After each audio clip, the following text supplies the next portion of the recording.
What's up, everybody? Jeffrey Lyles, you're rocking with Lyles Movie Files. Got little brother Jayce here with me. We're going to try to talk about how all of the Black Lives Matter uh, attention and focus is now going to spread and how it could affect Hollywood, maybe a little bit of sports, and what happens from the Lyles Movie Files perspective. So, Jayce, how you doing, bro? Good. Good. Well, it was really interesting these last few weeks because people have decided that racism is not so good. And a lot of people have started to make some significant, I don't want to say drastic to make it sound like it's a bad thing, but they made a lot of significant changes over the past week. And in response to saying, hey, yeah, our organization does believe Black Lives Matter, and here's what we're going to do about it. Some have been kind of vague, just posted the popular hashtag and did the Blackout Tuesday, and others have taken real steps, some of which have been kind of surprising. It was revealed late last week, I guess now, that Hartley Sawyer was not going to be back for season 7 of The Flash. The reason, because he had tweeted a lot of things that could be misconstrued or just straight up read to be racist and misogynistic, a little sexist, maybe a little fat shaming too. And he's gone.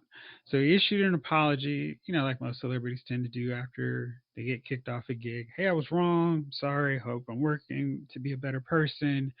Yeah, I'm sorry for everybody I offended.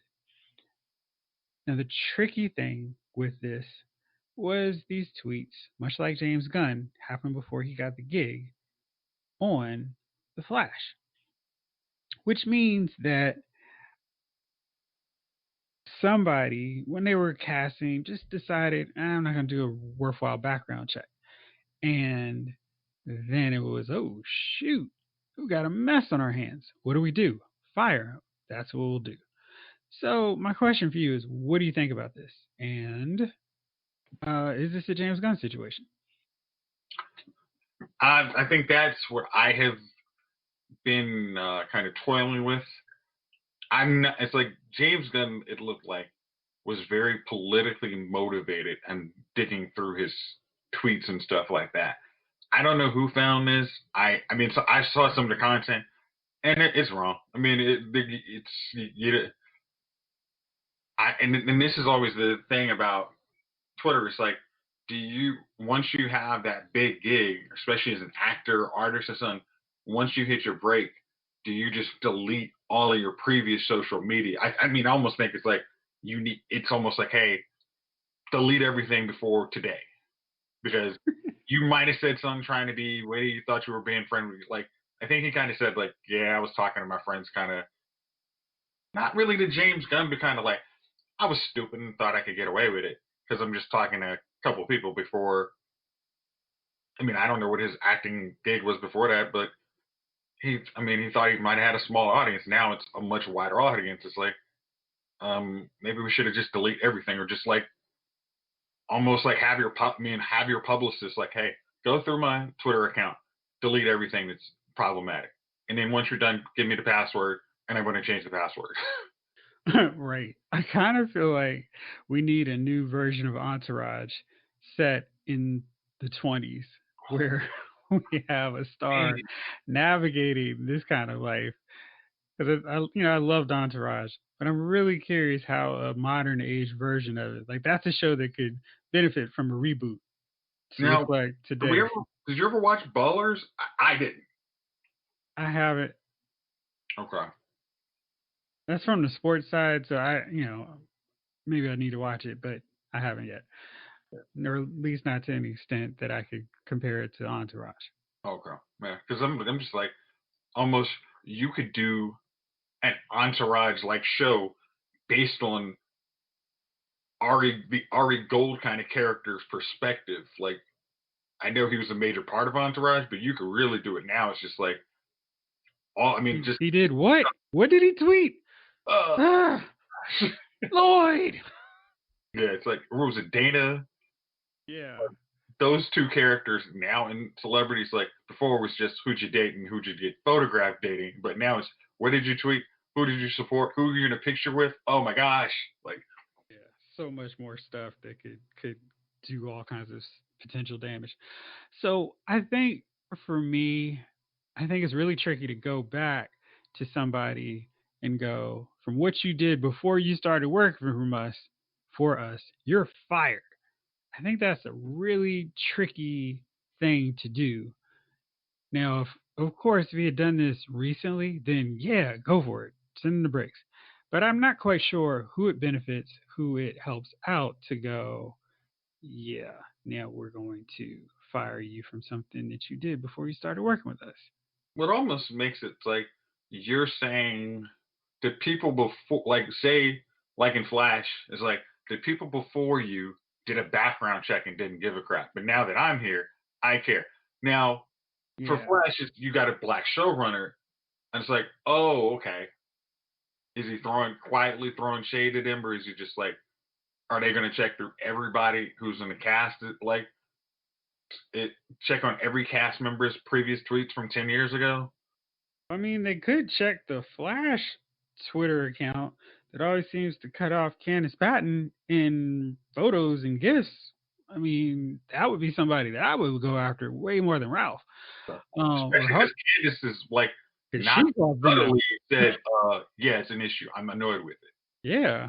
I mean, I don't know. I think we're in this really interesting phase where everybody is trying to go, oh, shoot, yes, this racism that we've seen is bad. We need to do stuff to address it. And I don't think, I think it's so deeply rooted in so many industries and so much that they don't even understand how basic stuff can be interpreted as racism or casual racism, subtle racism, or outright racism. You and I talk a lot about how on Supergirl and how Arrow, it was always like Felicity and Supergirl who needed propping up, especially from John and Diggle, and they had to do that. And when it came time for the other person kind of needing support, now Supergirl's much better than this than Felicity was, but it was always this thing of, what are you doing? You're wrong, and you're taking this moment, and it was always really terrible how, if you looked at it from the lens of, yeah, this is not really how this conversation would really play out with a lot of black dudes in the real world, even a world with superheroes. This conversation would play out like this. Guy wouldn't just sit there and get talked down to because she's not paying him. They're friends, and this wouldn't go out the way the showrunners, the writers think this conversation would go. Like, oh yeah, of course a black guy's just gonna sit there and take all this browbeating from her. Well, And I honestly, I think especially if like if you're gonna reflect on tweets and stuff like that, especially in these in I'm hoping the writers for super I mean I we can't talk about the writers on Arrow. And if they do come up with the Arrow and the Canary, I hope they have some actual reflection on okay, we need much more diversity in these writing rooms mhm, because we need somebody to check us when we think we're perfectly okay. I mean, yeah, like we've talked about it on Supergirl. It's like okay. I mean, I think like Arrow was always our canary in the coal mine. It's like she talks bad to all of the minorities.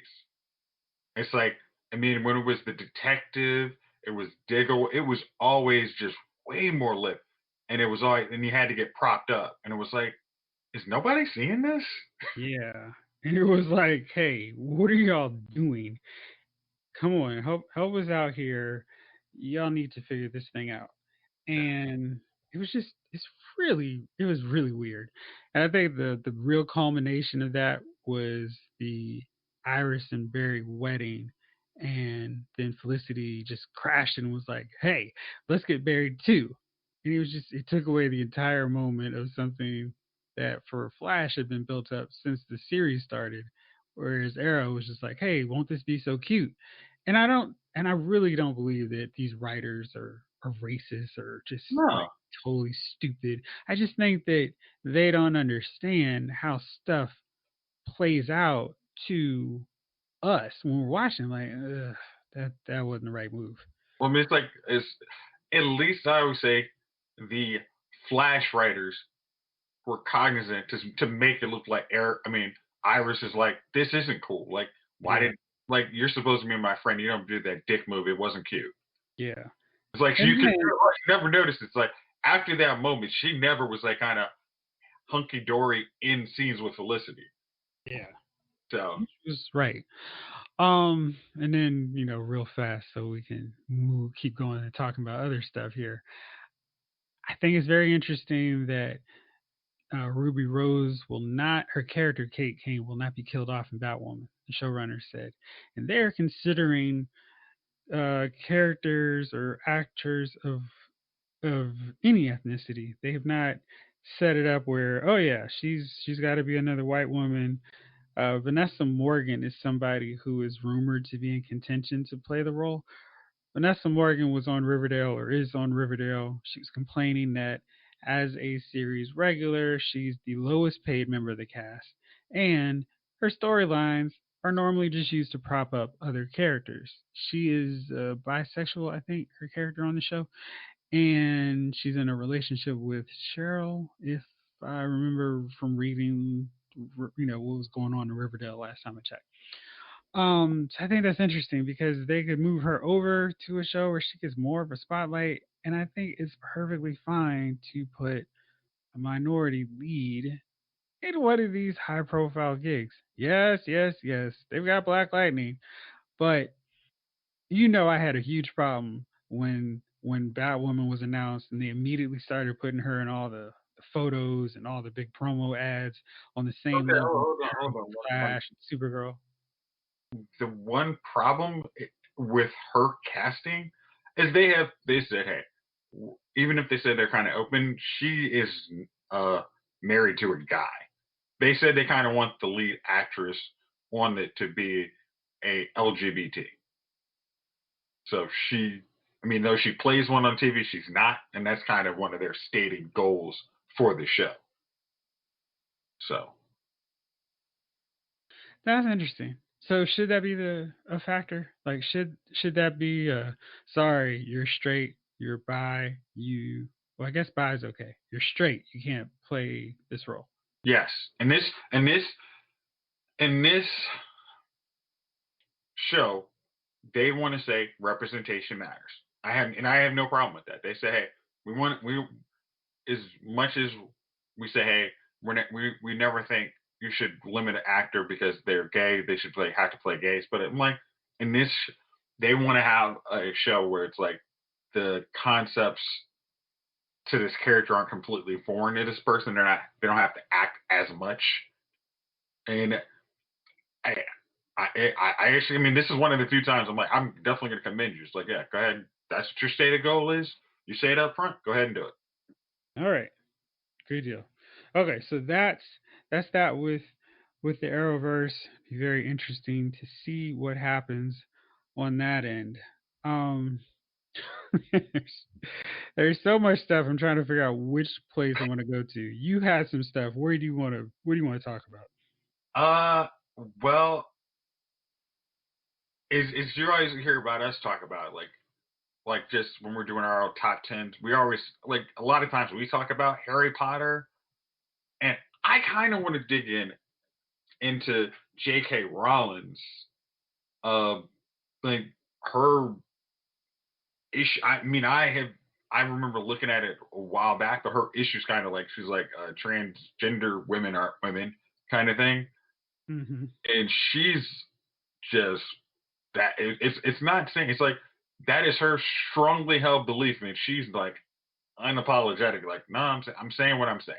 Because she's really doubling down on this, and I'm kind of I don't I don't understand as the creator of something beloved by people why you would just insist on pissing off some of your fan base by saying you don't matter, you don't count. And I don't know if this is a setup or what, but I mean, saying this during Pride Month seems really, I don't Oh, it know, wasn't too just during Prime stupid, Month. She's been on that dumb. for years. I mean, it's like Or that maybe is she was doubling down this month, but it's just, I don't know, man. It just seems really stupid. And I know that so many of the cast members have recently come out. Daniel Radcliffe, Emma Watson have been like, "Yo, you're stupid," and what are you doing? it's like I mean, it's like and who is it? Oh gosh, what's Flash movie Flash? Ezra Miller, Yeah, like his fluid nature. Well, like, was he gonna be recast? Is he gonna want to work on the next Harry Potter movie? Um, and especially since he's a major character of that, and I think that would be like the next. I mean, he's probably in a series of movies, so you can really recast him easily. I mean, it's like I understand you have your own. Everybody has. I believe everybody should have their political views, and but almost in the entertainment field, it's like sometimes you do as much as we tell everybody, shut up. You don't have to shut up and play a role.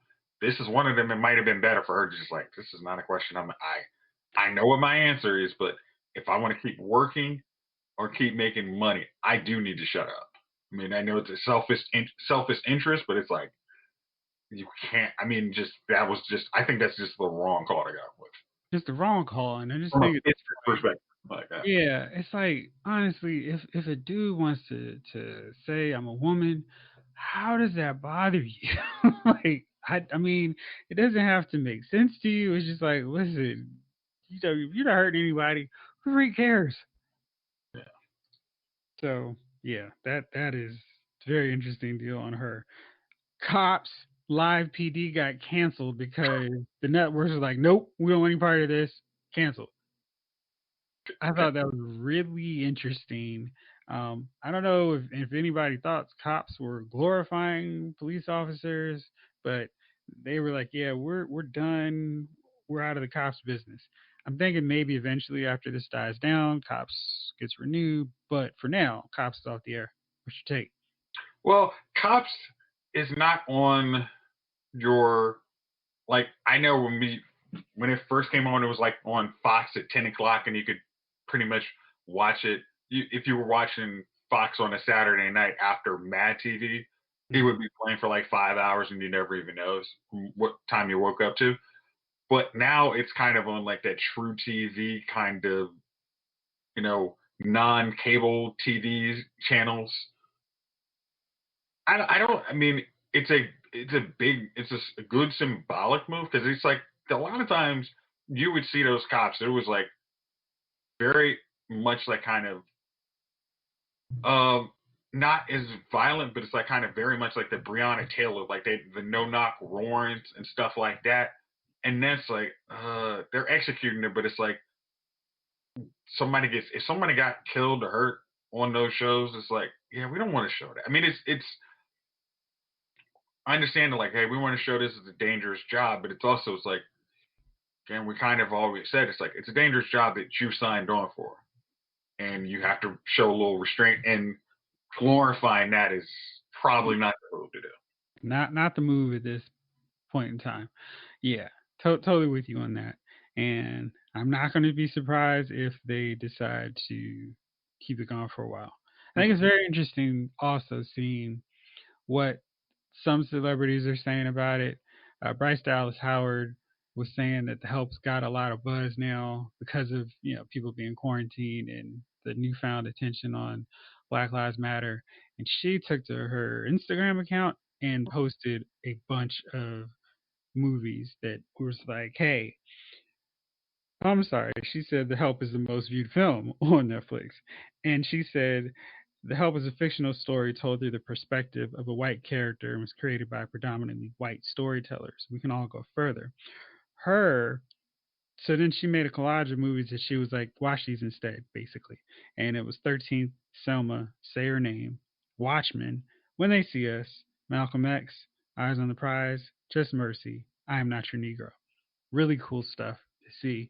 Um, there's some filmmakers whose actions over time are like, listen, you don't really have to come out and say a bunch of stuff. You've always acted in this manner where, hey, uh, diversity matters. Like she's working on a show with Octavia Spencer. I think it's Octavia Spencer or a movie, and she demanded that their pay be equal because apparently Octavia wasn't going to get the same amount as her. So I mean, we've seen her in action before. This is not something foreign.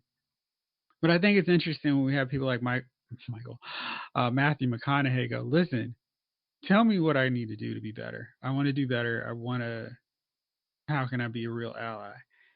And I think we've seen a lot of everyday people. I would say call them normal, but everyday people saying, "Listen, this is the issue. This is what we need. What are you going to do?" And I feel like with everything, this perfect storm of people being home, having to see what happened to Mr. George Floyd on TV, where they couldn't escape, where they couldn't turn away from it, has reignited a concern for humanity for people. And I'm very interested to see what these actors, directors, networks are going to do to go forward. What does that look like to you for for the wider population in entertainment in terms Well, of actually responding to this call that Black Lives Matter? okay, well, like I know, like early on, like after Floyd's death, after his murder, um, like Don Lemon was like calling out like celebrities like X, Y, and Z, like what are y'all doing? And it's like the best thing you can do is like, okay, hey, I'm listening. What do I do? And now, kind of in practice, it's like, hey, I don't. It's like if I'm in a movie, it's like, and I'm not seeing somebody behind the director's chair, somebody in actual, film. It's like, hey, it's just us here. Like that's not acceptable. It's like, I mean, it's like that's like the quiet but vocal actual support and actually like, hey, this doesn't work. Like, hey, like what like Bryce Dallas Howard did, she did like, okay, she called out all the right buttons. It's like this was a fictional story told by someone who really wants to be an ally, but there are also true stories that you can actually watch that you can 100% understand. It's like, oh, this is real. Like this wasn't a fictional story. This is real. Like I mean, even just watching Malcolm X, you're like, no, this really was this man's life. This was like stuff. I mean, just like Selma. This was Selma. Like that wasn't. I mean, these aren't fictional stories. These are real stories that you need to know to understand true American history. And now going forward, how are you going to go work forward to change the worst version? I mean, the lesser version of America to a far better one that we can get to. So for me, what I do is when I watch movies, because I can choose which movies I do reviews on. I don't have an editor going, hey, you got to do this, you got to do that one, and I've become a lot more selective now, and just in the sense of, do you have anybody on screen that has color? That's a very simple thing. If it's no, then I'm going to reconsider watching your movie. If it's yes, then I'll watch it because at least you understand that real basic principle of diversity on screen is useful.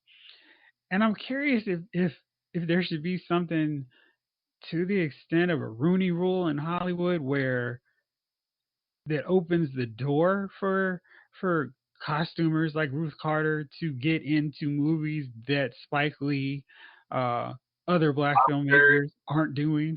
well. Okay, it's that's the kind of hard work that the quote unquote allies need to do. It's like, oh, and not a stated rule. It's just like you got to do the hard work, not put a bright line rule. It's like, no, do the hard work to make sure it's not just you guys. And it's like Martin Scorsese isn't going to make a movie about Martin. I mean MLK. I mean, it's just like he's not going to make some. He's going to make some old gangster movie about some fictional time where gangsters were cool. That's just not. I mean, he's not going to have a whole bunch of black people as extras in that movie. I accept that. There's not. I mean, like, what is it? Little Women's not going to have. probably a lot of black women because they're gonna do like 5 remakes of that before I'm dead out. Um, so I wouldn't want to see a bright line where I would just like to see it's like, hey, for people who want to help, do the hard work. Like, but when you had the Academy trying to send like Black Panther the popular vote award, and then the next year don't even have the category. Like that's the kind of stuff to call out and say, no, if you want to make this, I mean, do the hard work, put that movie in Best Picture where it should have been.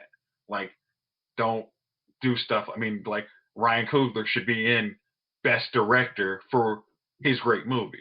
Like, do that work.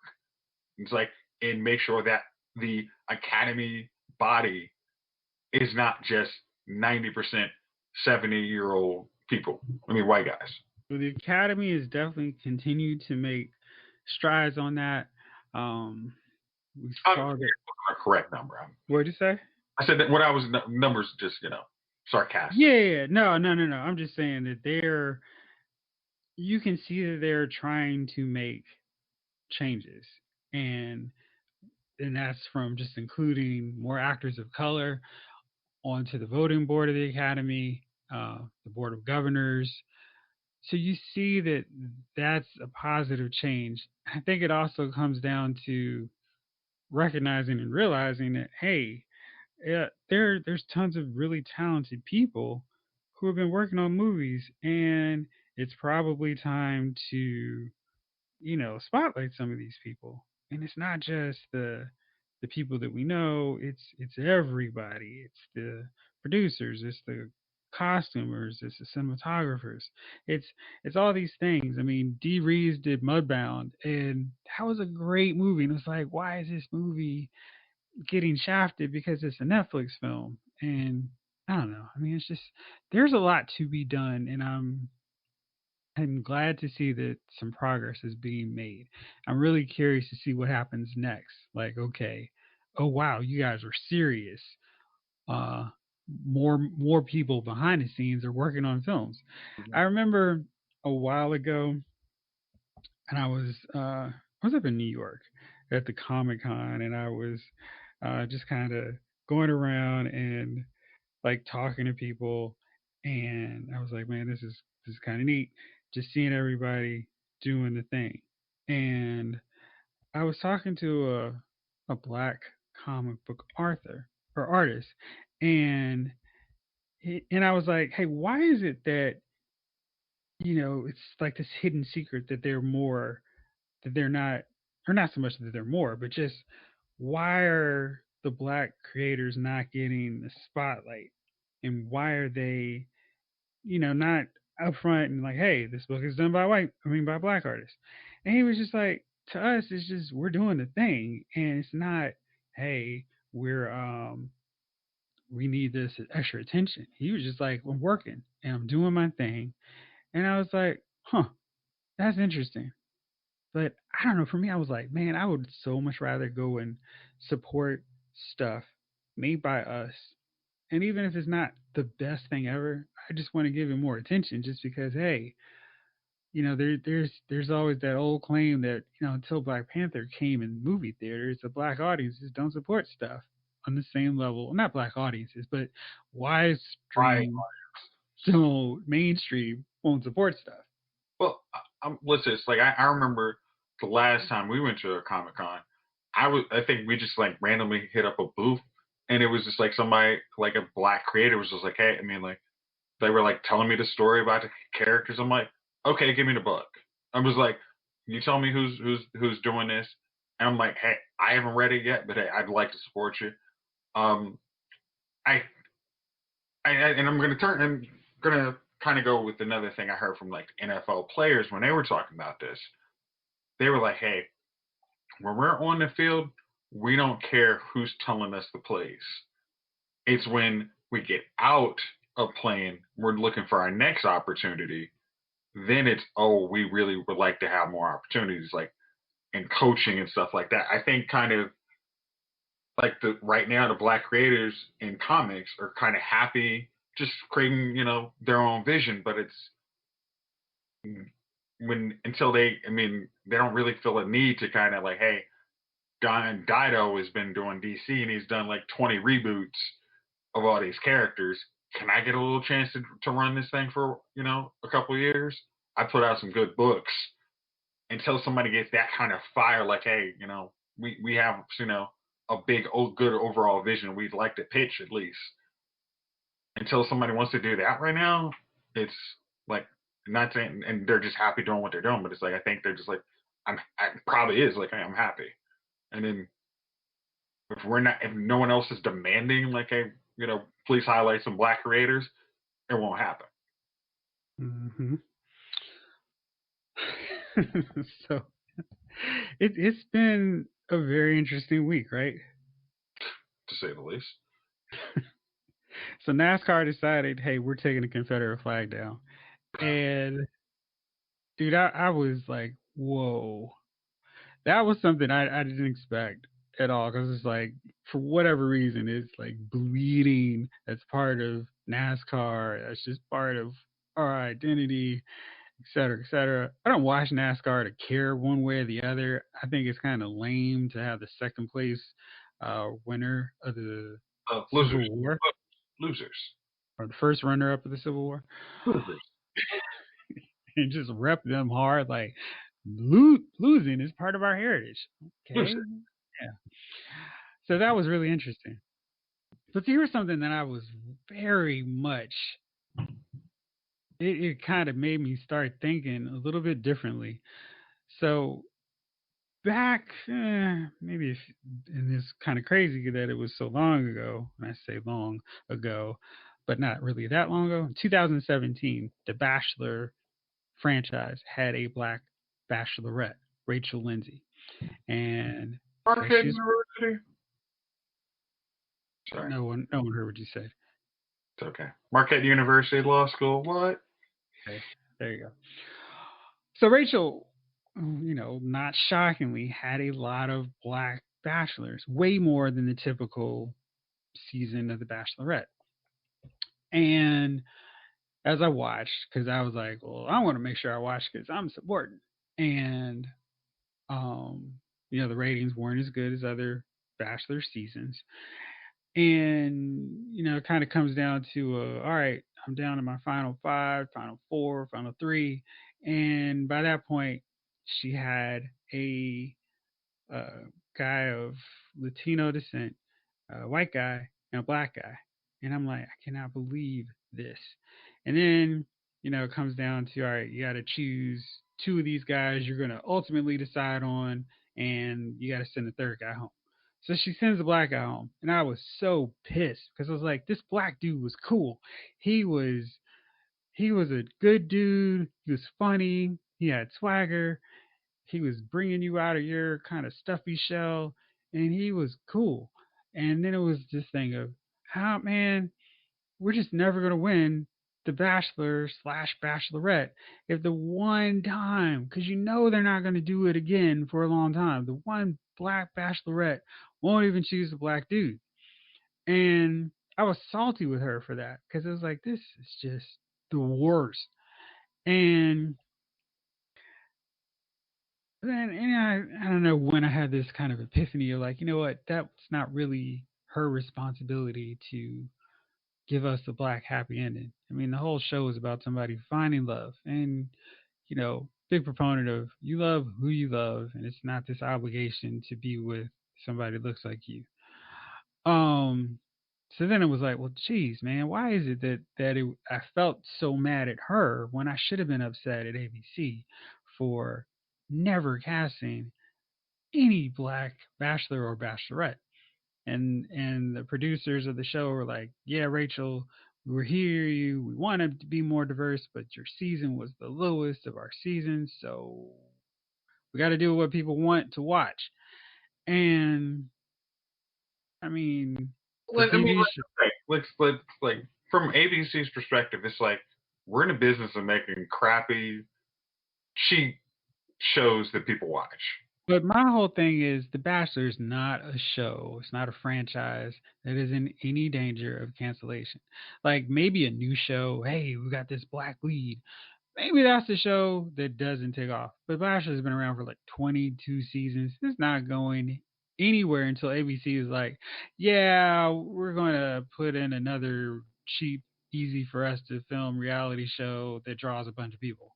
I mean, Mhm. they've spun it off to like three different shows or spin-offs, and they have a crappy new one that just came out, which was hilarious because this one, a black dude and a white woman were together. It was like a couple this music deal, and they signed a contract and fell in love, and they were standing at the end. It was like, this is the very first freaking time that a black dude, quote unquote, wins a Bachelor show, and I don't watch it. I was Mhm. like, this is so stupid.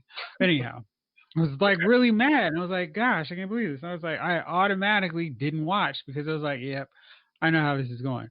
And on the last Bachelorette season, they had a black dude who, again, was super cool and had this great personality and 100% was more engaging, more dynamic, more like, oh, okay, I could watch this guy for a full season on his journey to find love than the dude they actually chose, who was so whack they had to bring the old Bachelor back just to spark some interest and drama.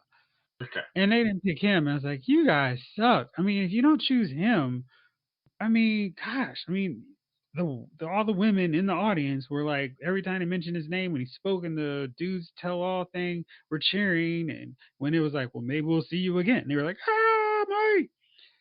And anyway, it was just like the franchise needs to fix. So Rachel was like, I'm quitting. I'm leaving.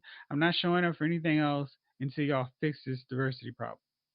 And she wants more people of color, more producers of color, more people who are open to interracial relationships, as the Bachelor and Bachelorette.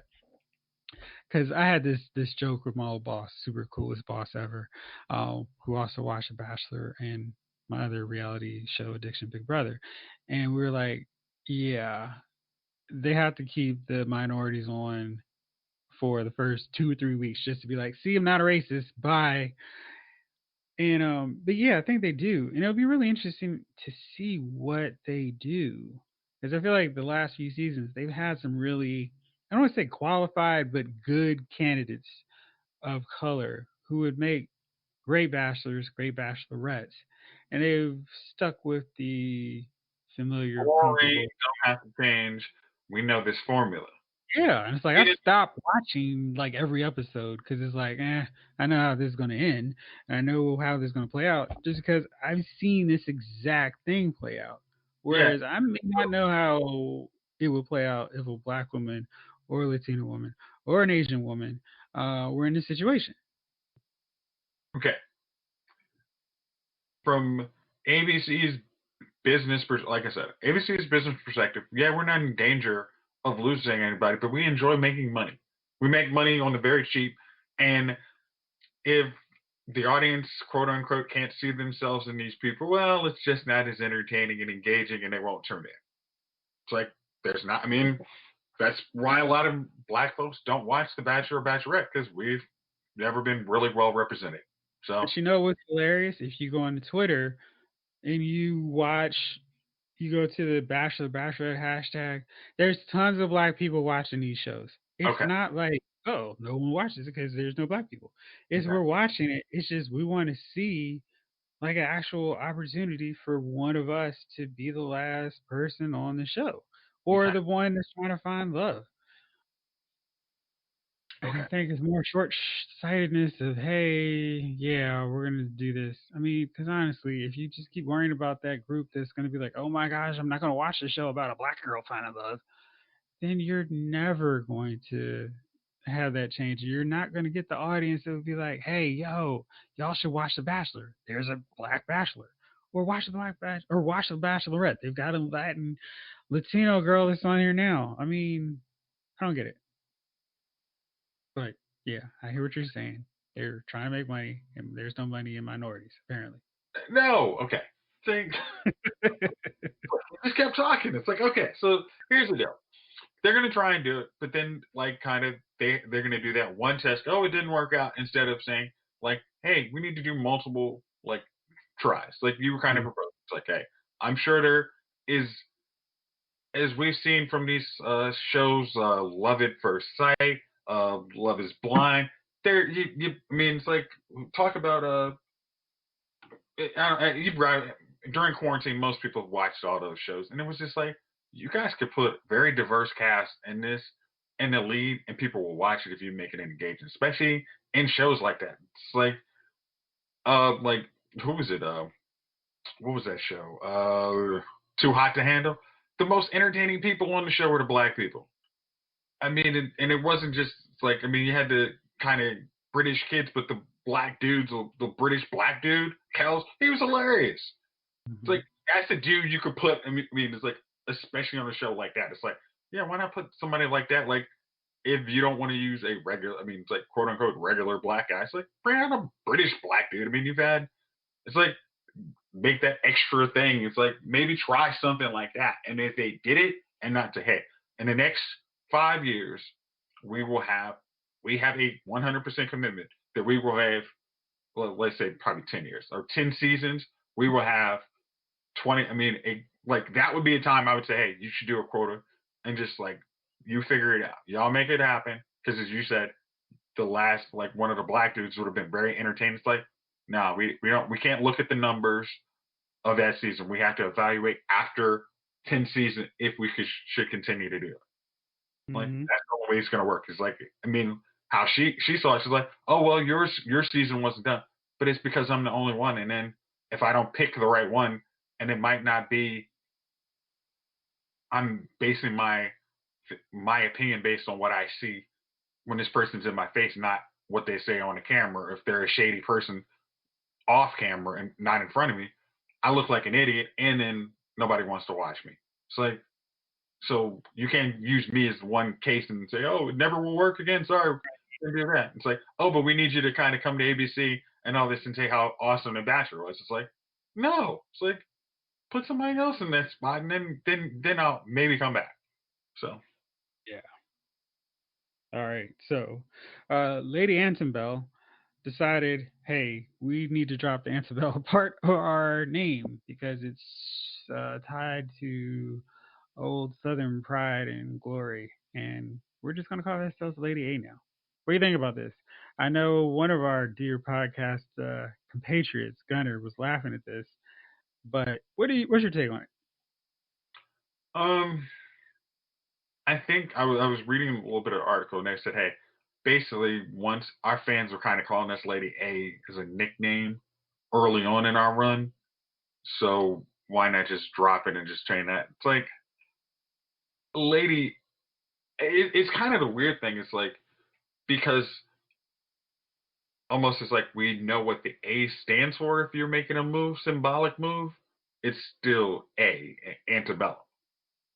So I kind of understand it's like they're trying to be good, and I'm not like hating on them, but it's like if you want to just kind of change the name of your band, if you think that's a symbolic something you want to do, just change the name of the band. That's probably a better step than kind of that one because I can't even say lukewarm. It's just like we don't. I mean I know their one song with Maroon Five.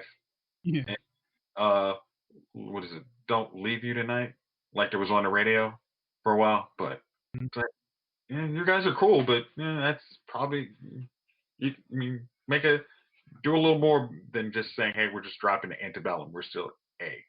So Well, I don't know what they could do at that point. I mean, you gotta keep your brand up somehow. I don't know how changing your complete name will work, but we'll see.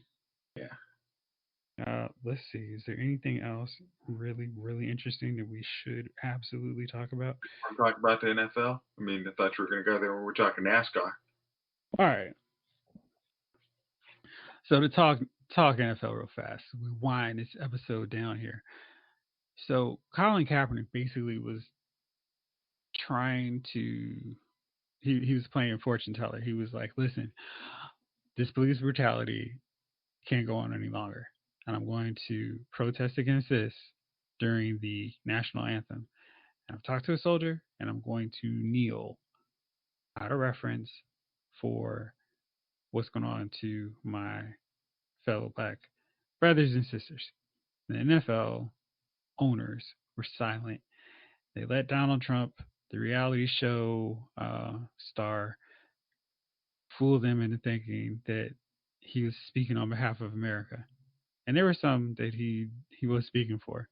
As a casino owner, he knows regular common people. And it's really interesting how 4 years later, nothing really changed in terms of police killing black people.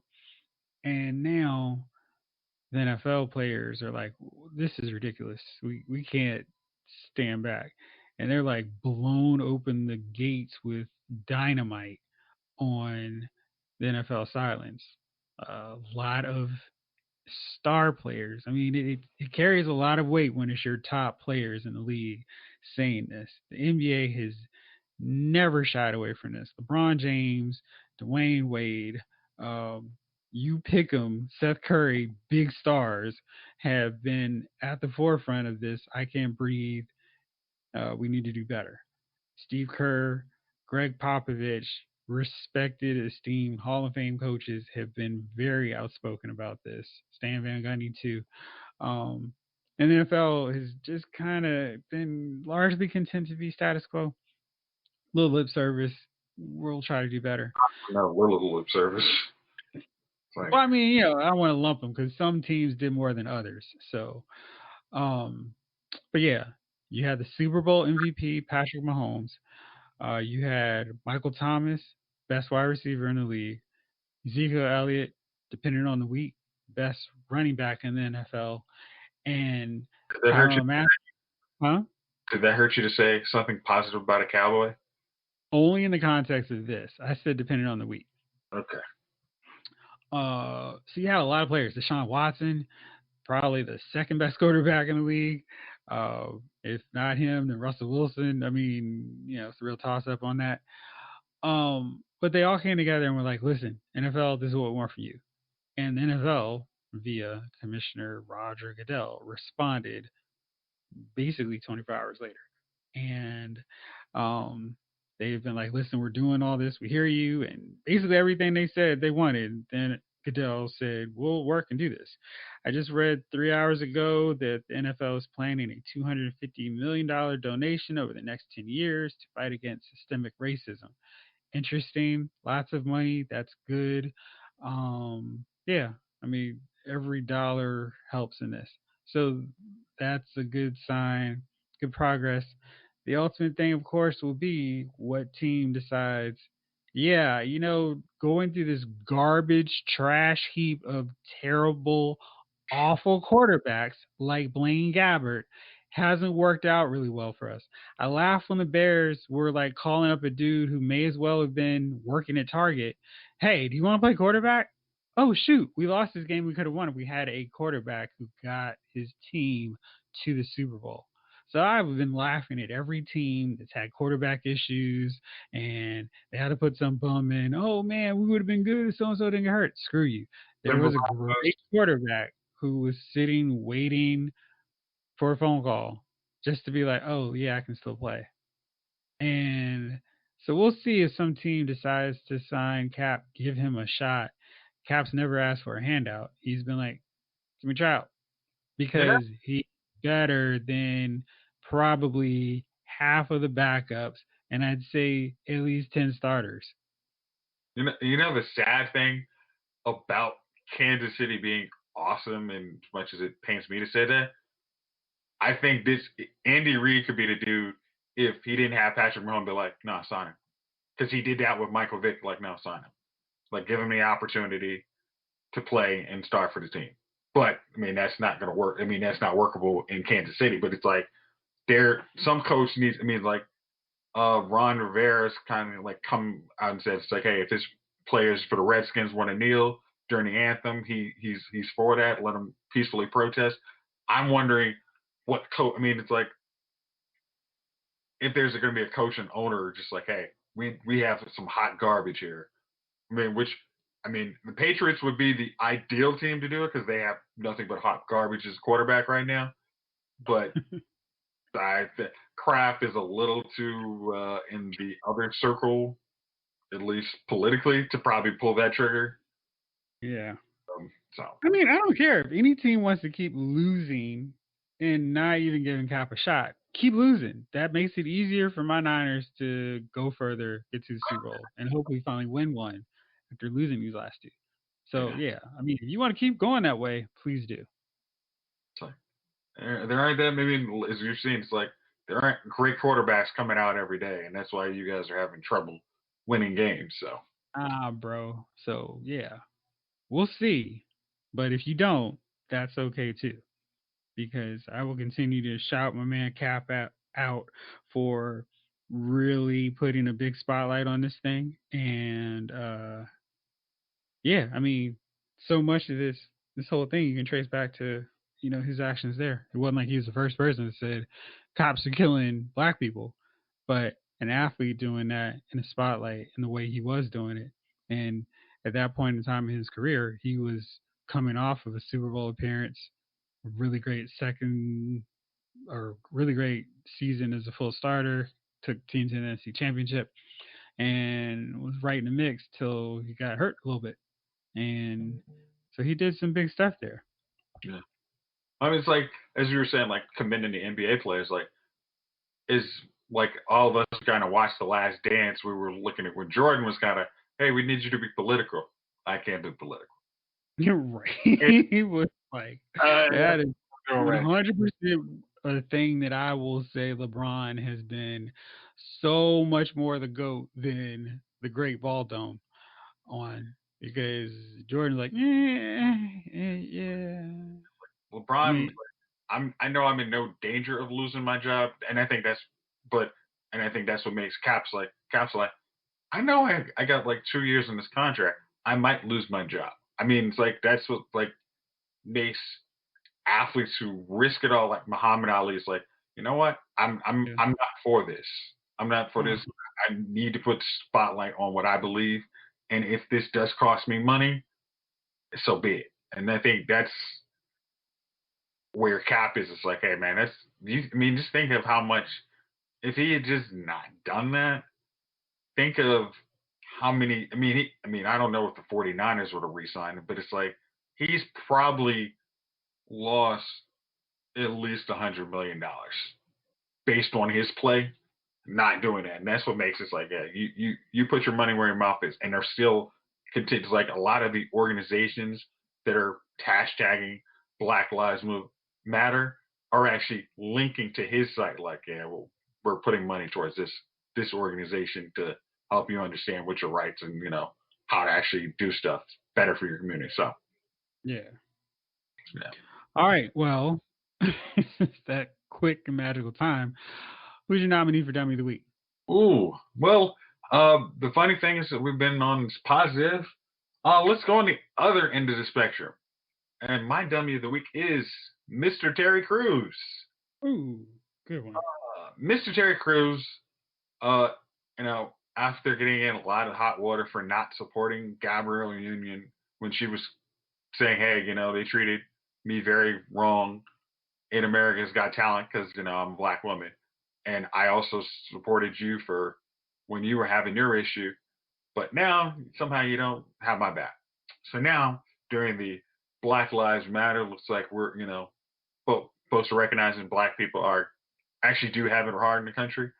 Mr. Terry Crews decided to tweet out, you know, blacks, what was it?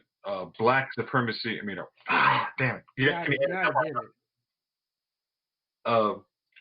It's like that. I have to go for the photo of this one. This is actually so stupid. Uh, yeah, it was like uh, blacks trying to get equality without, oh, damn it. Hold on. Hold Let me on. find I'm pulling it up it. Okay. since you sound like you're having some trouble here. Yeah, I thought Uh, favorites. You know, any black person who calls me a coon or an Uncle Tom for promoting equality is a black supremacist, spelled wrong, because they have determined who's black and who is not. oh no, that was the. Oh no, here's the one. It's like okay, so defeating white supremacy without white people creates black supremacy. Equality is the truth.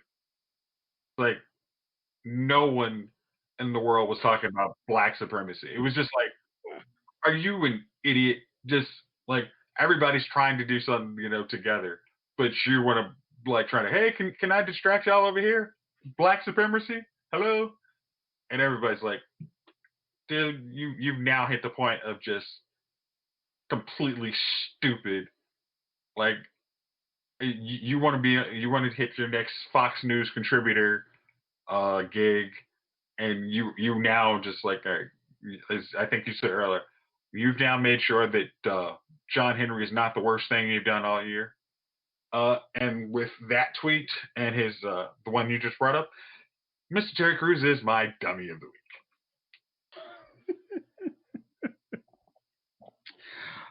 Let's see. So there's so many choices, right?